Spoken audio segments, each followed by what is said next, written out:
JHS said this pedal goes harder and further than any distortion pedal they've ever released. Well, let's see how it handles my style of riffing.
Welcome everyone, I'm the Tatted Ball Guy, and I like to test out gear so you don't have to. Today we're going to be taking a look at the JHS Hard Drive pedal. But before we go any further, transparency is paramount.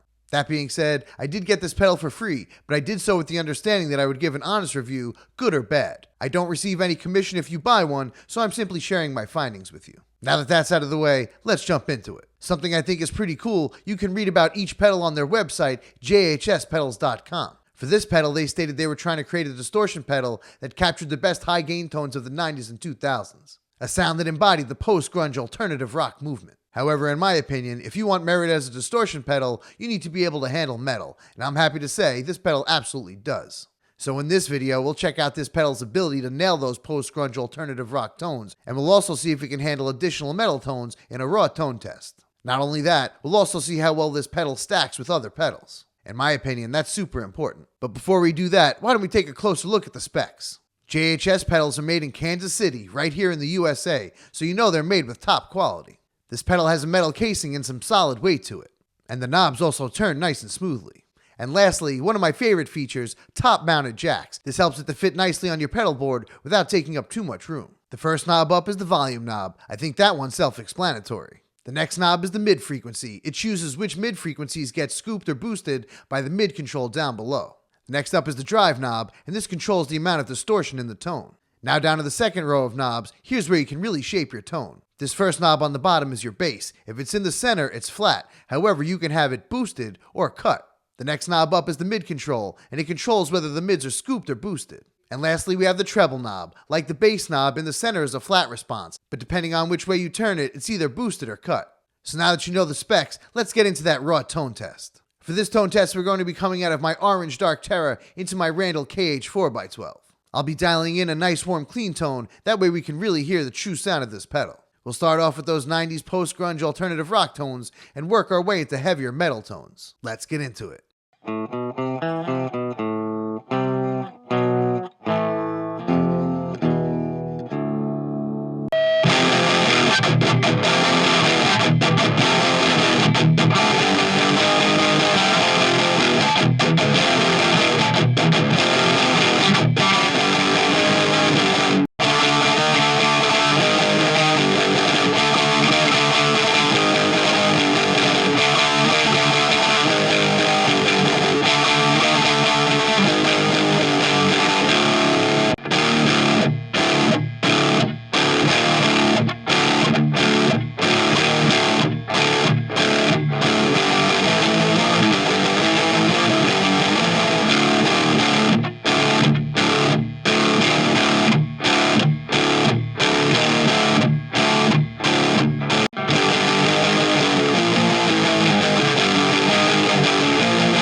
now that you know what this pedal sounds like, let's talk pros and cons. Starting off with the build quality. This pedal feels nice and solid, and it can handle the heaviest of metal tap dancers. And the next pro has to be this pedal's versatility. Clearly, this pedal isn't just a one-trick pony. As you heard, it was nailing those alternative rock tones as well as my metal tones. And that's going to take us to the third pro, these EQ knobs. They really allow you to dial in that specific tone you're looking for.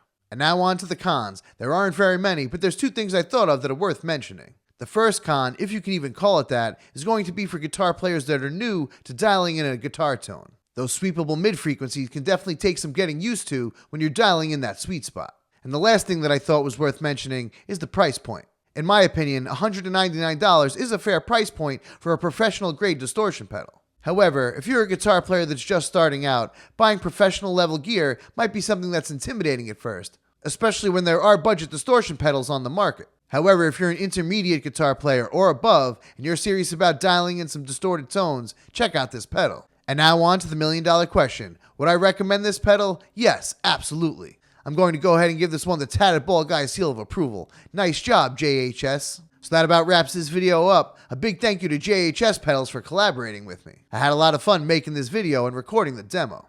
Anyway, I'm the Tatted Bald Guy, and I really appreciate you spending some time with me. If you like what you saw, hit that subscribe button. And remember, like I always tell you, it doesn't matter the genre, good music makes your head nod. I'll catch you in the next one. Peace.